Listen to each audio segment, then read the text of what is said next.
હા. સાંભળો તો. અરે આય આય બેસ ને. હમ. અરે બેસ ને.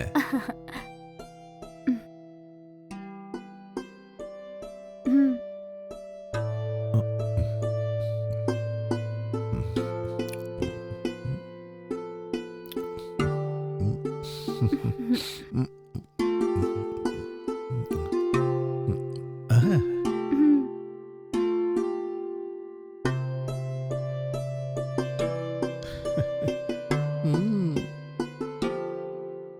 મારું નસીબ સારું કે મને તારી જેવી પત્ની મળી. કેમ, શું થયું? કેમ આવું કહો છો? મારી ઉંમર 40ની હતી હમ. અને ઘણા બધા માંગા આવ્યા હતા, પણ કોઈ ગમ્યું નહીં. એવું છે કે એમને જે ખૂબી જોઈતી હતી તે મારામાં નહોતી. હમ. પછી એક મેટ્રિમોનિયલથી મને તારા વિશે ખબર પડી. પછી તારા પેરેન્ટ્સને વાત કરી. એમણે કીધું કે અમે કંઈ દહેજ બહેજ નહીં આપી શકીએ, એટલે મેં તારા માટે 30 તોલા સોનું લીધું અને એમાંથી તારા ઘરેણાં બનાવ્યા મેં. ઓહ, અચ્છા એવું છે. ઠીક છે જી. એક બીજી વાત પણ છે. બોલ ને. પીવા માટે કંઈ દેશી મળશે કે? શું કીધું? થર્રા, તું દારૂ પીવે છે? હા, ના હોય તો કંઈ વાંધો નહીં, મેં તો એમ જ પૂછ્યું. એટલે તને દારૂ પીવાની આદત છે? તે દારૂની વાત કેમ કાઢી? જેવું તમે સમજો છો એવું નહીં. ક્યારેક પાર્ટીમાં જઉં તો પી લઉં છું. રોજ જે થોડી પીવું છું. શું? રોજ પીવી ખરાબ આદત છે અને પાર્ટીમાં પીવું સારી આદત છે? આ ક્યાંનો ન્યાય છે? સારું એ બતાય, આ મહિલાઓ દારૂ કેમ પીવે છે બોલતો? આ કેવો સવાલ છે? એકદમ મૂર્ખતાપૂર્ણ લાગે છે. આજકાલ છોકરા છોકરી બધા જ પીવે છે અને હું પણ ક્યારે ક્યારે ઓકેશનલી જ પીઉં છું. ખરાબ આદત છે આ. જિંદગી તબાહ થઈ જશે, સમજી? ઠીક છે, છોડી દઈશ. હવે ગેમ ચાલુ કરીએ. બત્તી બુઝાઈ દઉં? આજે નહીં. સવારથી મંડપમાં ઊભા ઊભા પગ દુખી ગયા છે. થોડું સમજો ને. એમ વાત છે. આખું શરીર બહુ દુખી રહ્યું છે. આજે રહેવા દઈએ, કાલે જોઈ લઈશું. જેવો તારો હુકમ. બરાબર.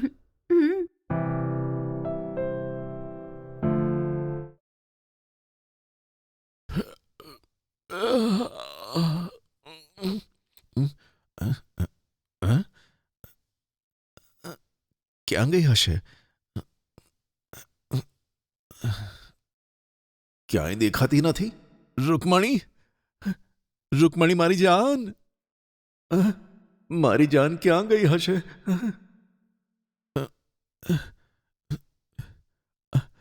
રૂકમણી, ક્યાંક ચાલવા તો નથી ગઈ? કંઈક આવું જ લાગે છે. આ શું છે? ચિઠ્ઠી.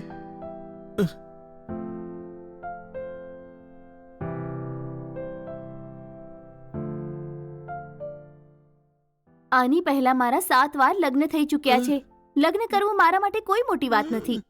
તમે ખૂબ સારા છો જી. તમારું આપેલું 30 તોલા સોનું સાથે લઈને જઉં છું. બાય. હાય હાય, મારી બધી જમા પૂંજી લઈને એ તો ભાગી ગઈ. બિચારી તું એની જોડે લગ્ન કરીને મારી જિંદગી બની જશે, પણ મારી જિંદગી બનવાની જગ્યાએ બગડી ગઈ. હે ભગવાન.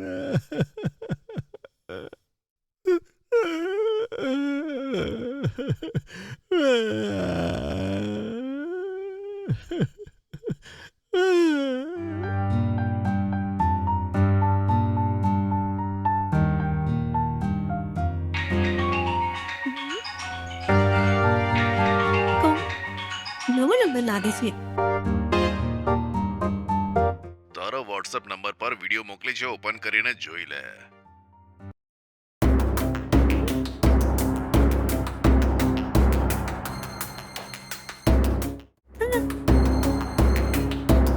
અરે બાપરે.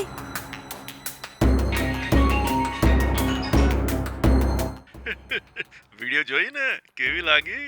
હેલો, તો કોણ છે પહેલું એ કહે. જો હું કોણ છું અને ક્યાંનો છું એનાથી તારે કોઈ લેવા દેવા નથી. 5 લાખ રૂપિયા આપી દે, આ વિડિયોને હંમેશા માટે ડિલીટ કરી દઈશ. અને જો 5 લાખ રૂપિયા નહીં મળ્યા તો સોશિયલ મીડિયા પ્લેટફોર્મ પર તારી વિડિયો વાયરલ થઈ જશે. પછી શું તમારા પતિ પત્નીના બેડરૂમ સીન જોઈને આખી દુનિયા ઝૂમી ઉઠશે કસમથી. તારી પાસે બે ઓપ્શન છે, સમજી વિચારીને નિર્ણય લેજે. હું અડધો કલાક પછી ફરી ફોન કરીશ. સાંભળ ડિયર, ઠંડા દિમાગથી વિચારીને જવાબ આપજે, બરાબર?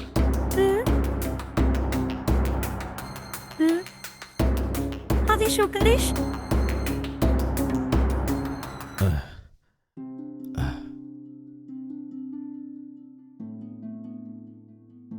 ગીતા, ગીતા,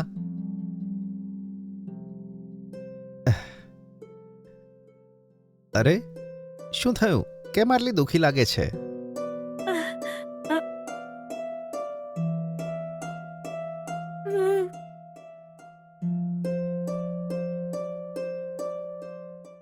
અરે આ આ શું છે? કોઈ માણસે થોડી વાર પહેલા કોલ કર્યો હતો. આ વિડીયો મોકલીને 5 લાખ રૂપિયા પૈસા માંગતો હતો. જો પૈસા નહીં મળે તો ઇન્ટરનેટ પર નાખી દઈશ એમ બ્લેકમેલ કરે છે.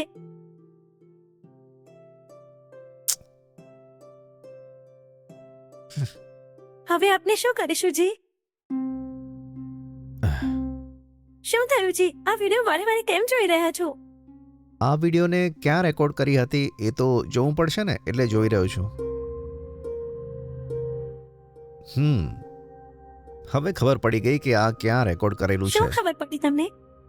આપણે ગયા અઠવાડિયે સંબંધીના મેરેજમાં પોંડિચેરી ગયા હતા ને, એ વખતે જે હોટલમાં રોકાયા હતા ને, આ ત્યાં જ રેકોર્ડ કર્યું છે. જોતો. અરે હા જી, એ હોટલમાં જ રેકોર્ડ કરેલું છે આ. મેં ત્યારે જ તમને કહ્યું હતું ને લાઈટ ઓફ કરવા માટે. તમે જ કહ્યું હતું કે કઈ પ્રોબ્લેમ નહીં થાય. સારું, ઊભી રહે. મારો એક મિત્ર અહીંયા પોલીસ સ્ટેશનમાં કામ કરે છે, એને જ પૂછે શું કરવું. જલ્દી કોલ કરો ને. શું છે યાર, કેમ યાદ કર્યો? બહુ વખતે ફોન કર્યો તે? અરે યાર, મને તારી મદદની જરૂર છે એટલે જ તને ફોન કર્યો. જ્યારે મદદ જોઈએ ત્યારે જ મને ફોન કરીશ તું, હે? સારું બોલ, શું મદદ જોઈએ તારે? અરે યાર, ગયા વર્ષે હું અને મારી વાઈફ એક સંબંધીના મેરેજમાં પોંડિચેરી ગયા હતા અને ત્યાં અમે એક રૂમ રાખી હતી યાર. કોઈએ અમારા રૂમમાં હિડન કેમેરા રાખીને અમારી પ્રાઇવેટ વિડીયો લીધી છે યાર. એ મારી વાઈફને ફોન કરીને કહે છે કે જો 5 લાખ નહીં આપ્યા ને તો એ વિડીયો સોશિયલ મીડિયા પર મૂકીને આખી વિડીયો વાયરલ કરી નાખશે. ખબર નથી પડી રહી કે શું કરવું જોઈએ, એટલે તને ફોન કર્યો યાર. જો એનાથી ડરીને તમે પૈસા આપી દીધા તો તે વારંવાર પૈસા લેતો જ રહેશે. સાયબર ક્રાઇમ જઈને કમ્પ્લેન નોંધાવી દે. ઓકે. સારું યાર. શું થયું જી? શું કહેતો હતો તમારો દોસ્ત? એ પહેલા સાયબર ક્રાઇમ જઈને એક કમ્પ્લેન નોંધાવવાનું કહી રહ્યો છે. જો આપણે એને સમયસર પૈસા ના આપ્યા અને એ વિડીયો ઇન્ટરનેટ પર નાખી દેશે તો આપણે શું કરીશું? આગળ જે કે પણ થાય આપણે એને સંભાળવું પડશે. આમ ડરીશું તો કંઈ પણ નહીં કરી શકીએ. ચાલ એક કમ્પ્લેન નોંધાવીને આવીએ. હા.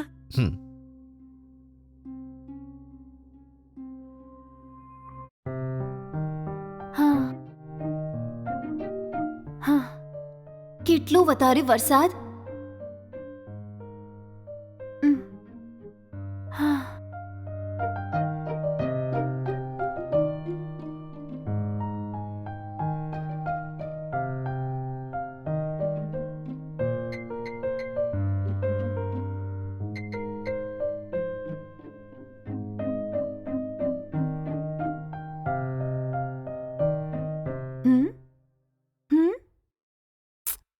અરે યાર, પાણી નથી આવતું કે?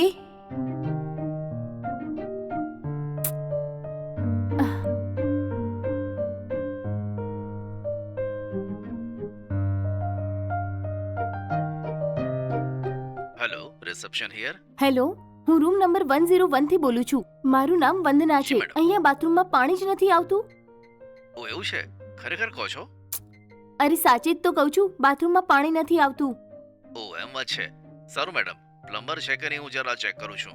નહીં હોય તો અડધો કલાકમાં બીજા કોઈને મોકલી આપો. હા, અરે અડધો કલાક હું રાહ નહીં જોઈ શકું. ઓફિસમાં મારે મીટિંગ છે. ઇમિડિયેટલી કોઈને મોકલો હવે. ઓ એમ વાત છે. સારું મેડમ, બીજો કોઈ પ્લમ્બર હોય તો હું જલ્દી તમારા રૂમમાં એને મોકલી આપું છું. એ ત્યાં આવશે અને પહેલા ચેક કરશે ને પછી તમને ઠીક કરીને આપી દેશે. બરાબર મેડમ?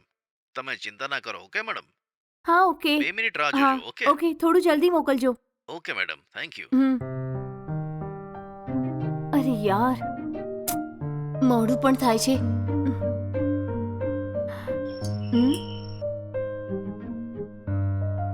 હા, કોણ? હા, મેડમ તમે- મને નીચે રિસેપ્શનમાંથી મોકલ્યો છે તમારા બાથરૂમમાં કંઈક પાણી નથી આવતું એ સોલ્વ અચ્છા, કરવા. એવું છે. બાથરૂમમાં પાણી નથી આવતું, જઈને ચેક કરો ને. જી મેડમ.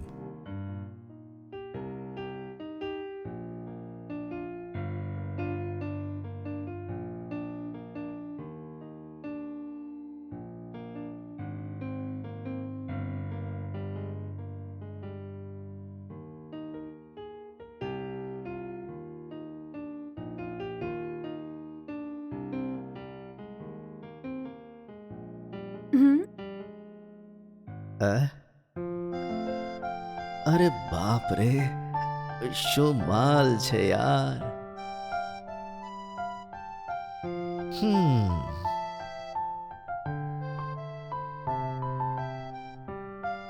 બાપ રે યાર, મારું દિમાગ તો ક્યાંક બીજે જાય છે. અરે કામ પર ધ્યાન આપ. મેડમ, તમે થોડી બહાર વેઇટ કરી શકો કે? કેમ? અચાનકથી શું થયું? જી એ કેમ? મને જોઈને થોડો ડિસ્ટર્બ થયો કે? એવું નથી મેડમ, હું એકલો આવીશ ને તો કામ જલ્દી પતશે એટલા માટે મેડમ, પ્લીઝ. ઓકે.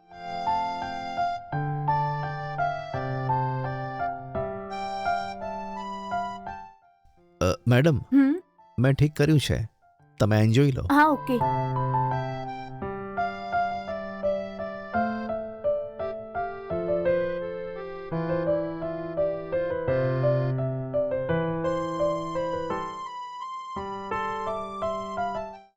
હા, પાણી તો હવે સારું, આવે છે. મેડમ. Thank you. એક મિનિટ રહો. આ લો. અરે આ બધું ના જોઈએ અરે મેડમ. વાંધો નહીં, રાખી લો. સારું, થેન્ક્સ મેડમ. હા, એ બધું ઠીક છે. અંદર હતા ત્યારે તું મને જોઈ રહ્યો હતો ને? એ તો ના મેડમ. એ ખોટું બોલવાની જરૂર નથી, સાચું સાચું બોલ. ના મેડમ, હું તો મારું કામ કરતો હતો. અરે, હવે તો તારી સામે ઊભી છું, સારી રીતે જો ને. હમ? એ શું છે ને મેડમ કે તમે આ ટાઉનમાં બહુ સુંદર લાગો છો madam. Bye madam. Bye. Naughty boy.